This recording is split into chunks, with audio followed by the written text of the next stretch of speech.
আপনারা দেখছেন ভাস্কর্য বিশ্বাস ই বিজয় ঢাকা বিশ্ববিদ্যালয় শাহনওয়াজ হলের সামনে নিউ মার্কেটের বিপরীত বিতরণের পিছনে ত্রিভুজ আকৃতির এই জায়গায় মাঝখানে মুক্তিযুদ্ধের ভাস্কর্য বিশ্বাস ই বিজয় 2011 সালে ঢাকা দক্ষিণ সিটি কর্পোরেশনের ডিএসসিসির জায়গায় ভাস্কর্যটি নির্মাণের পর থেকে অযত্নে অবহেলায় পড়ে রয়েছে।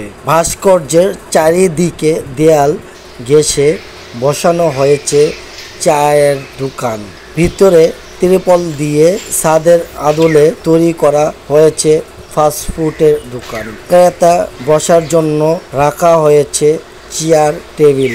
রক্ষণাবেক্ষণের অবহেলায় ভাস্কর্যের চারিদিকের দেয়ালে শ্যাওলা জমে আছে, যার ভিতরে সবসময় ধূমপান হয়। রাত হলে বসে মাদকসেবীদের আড্ডা।